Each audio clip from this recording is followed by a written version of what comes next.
Good morning, good afternoon, good evening my dear friends. स्वागत है आप लोगों का एक और थाईलैंड वीडियो में। और ये जो वीडियो है आज की, अगेन एक नया अपडेट आया, फ्रेश अपडेट आया, ट्यूसडे का ये अपडेट है, इसलिए मैं ये वीडियो जो है रिकॉर्ड कर रहा हूँ और आपको बताना चाहता हूँ। आपको पता कि जैसे अगर आप मेरी कुछ वीडियोस फॉलो की हैं पिछली, तो संडे को मैंने एक वीडियो डाली थी वीज़ा वेवर प्रोग्राम के एक्सटेंशन के बारे में कि मई 10 के बाद इंडियंस के लिए एक्सटेंड होगा या नहीं होगा। बेस्ड ऑन योर क्वेश्चंस कि कुछ लोगों के सवाल आने शुरू हो गए थे कि एक्सटेंशन मिलेगा नहीं मिलेगा, हमारा जो ट्रैवल पीरियड है उस टाइम का है। तो आज उस वीडियो को करने के बाद, ठीक आज 2 दिन के बाद एक और अपडेट आता है, which is yet not official I would say, लेकिन यहाँ पे डेवलपमेंट बहुत ज़बरदस्त है कि जो टूरिज्म ऑपरेटर्स हैं, जो टूरिज्म मिनिस्ट्री है, उन्होंने प्लान किया है कि इंडिया के लिए वीज़ा एग्जेम्पशन पॉलिसी को एक्सटेंड किया जाए for 2 years. For 2 years guys, ठीक है। तो अब ये प्रपोजल स्टेज में है, this nothing being finalised as of now. Cabinet का अप्रूवल जो है इस पे ज़्यादा क्या कहते हैं इम्पॉर्टेंट है। वो क्या कहते हैं, वो इसके बारे में क्या डिसीजन लेते हैं, वो अल्टीमेटली उनके ऊपर है। लेकिन जो टूरिज्म मिनिस्ट्री है, जो टूरिज्म काउंसिल्स हैं, जो टूरिज्म ऑपरेटर्स हैं, होटल एसोसिएशन से जुड़े हुए लोग हैं, उनका ये एक्चुअली प्रपोजल गया है गवर्नमेंट को कि इंडिया का रिस्पांस बहुत ही अच्छा है जब से वीज़ा वेयर प्रोग्राम स्टार्ट किया है। यानी कि आप फरवरी 18 का डेटा निकाल के देखेंगे तो 2,60,000 इंडियंस ने फरवरी में ट्रैवल किया। Can you believe this? और इसके अलावा अगर मैं बात करूँ, फुकेट के अंदर भी जो है फुटफॉल इंडियन टूरिस्ट का ज़्यादा देखा जा रहा है। But again they are lagging behind in terms की रशिया और चाइना से लोग ज़्यादा जा रहे हैं फुकेट। फिर भी 19% ये 15% सॉरी ग्रोथ जो है यहाँ पे देखी गई इंडियन टूरिस्ट में सिंस 2019 पैंडेमिक से पहले से, ठीक है। तो 25,000-25,500 जो लोग हैं फुकेट भी गए हैं, इंडियन टूरिस्ट गए हैं फुकेट। तो अब क्या है कि एक आज का आर्टिकल है बैंकॉक पोस्ट का, मैं डेफिनेटली आपको ज़रूर इन्फॉर्म रखूंगा जब भी कोई एक ऑफिशियल अनाउंसमेंट इसके रिगार्डिंग आती है और कब आती है। मुझे ऐसा लगता है कि 1-1.5 महीने के अंदर इसके बारे में न्यूज़ को आनी चाहिए। लेकिन जो डेवलपमेंट है वो मैं आपको बता देता हूँ, और ये सारी चीज़ें जो है पॉजिटिव साइड पे ही जा रही हैं।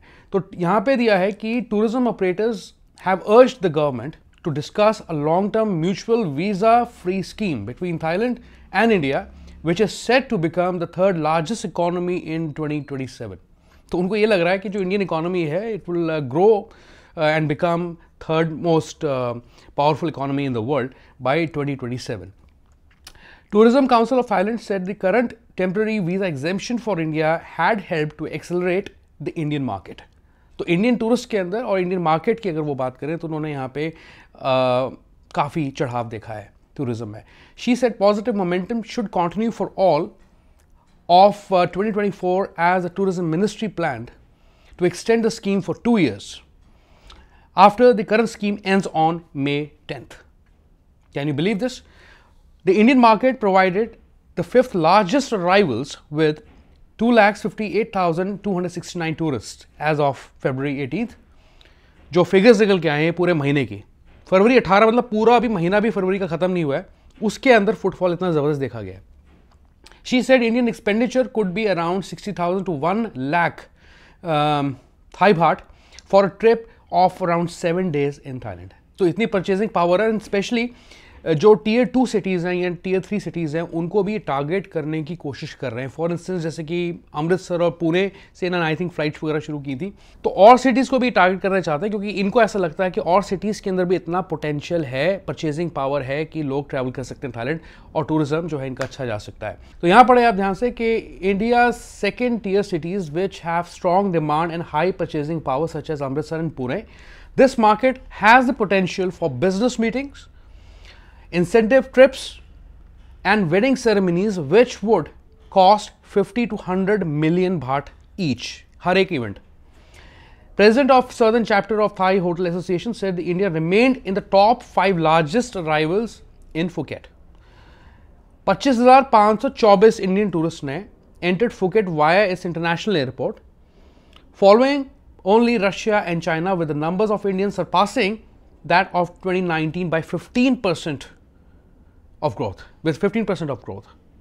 ठीक है।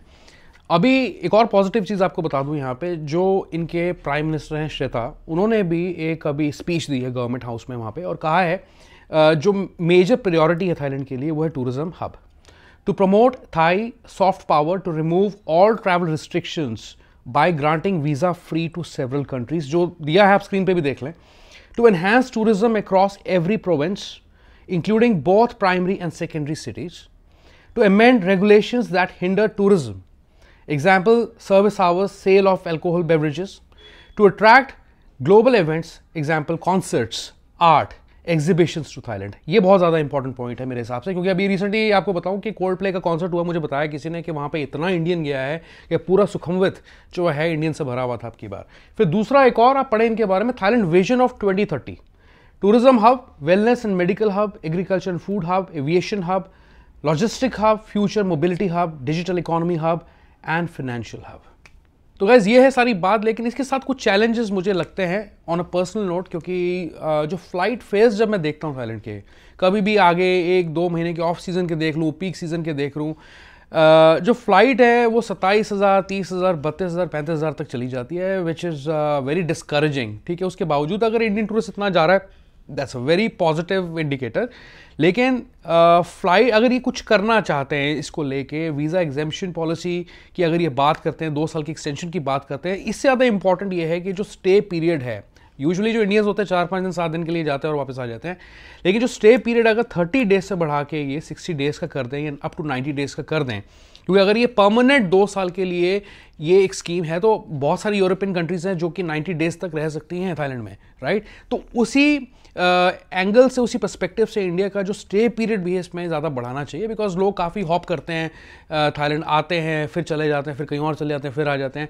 तो इससे थोड़ा सा एक आई थिंक ये करना ज़रूरी होगा। और जो फ्लाइट के फेयर्स हैं वो थोड़े कंपेटिटिव रेट में रखने पड़ेंगे, क्योंकि डोमेस्टिक फ़्लाइट्स इंडिया में या इंटरनेशनल फ़्लाइट्स इंडिया में बुक करना बहुत महंगा पड़ रहा है लोगों को इस वक्त।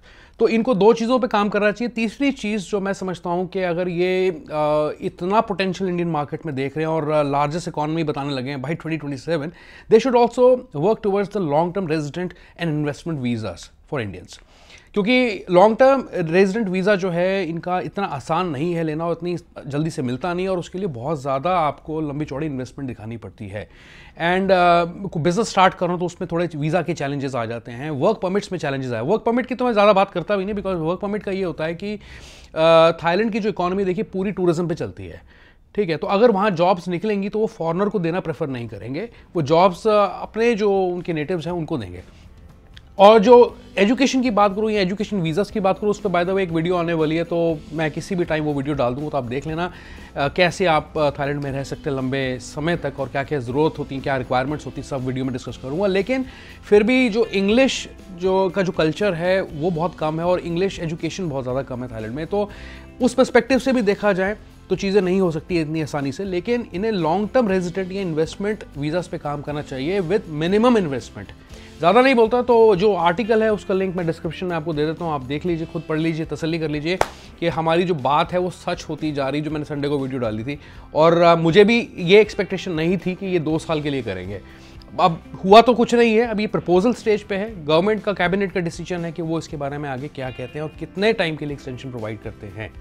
ओके, तो that's all guys, thank you so much watching this video. इस वीडियो को लाइक करते हुए चैनल को सब्सक्राइब करें, इस वीडियो को शेयर करें, and I see you in the next video. Good bye and take care.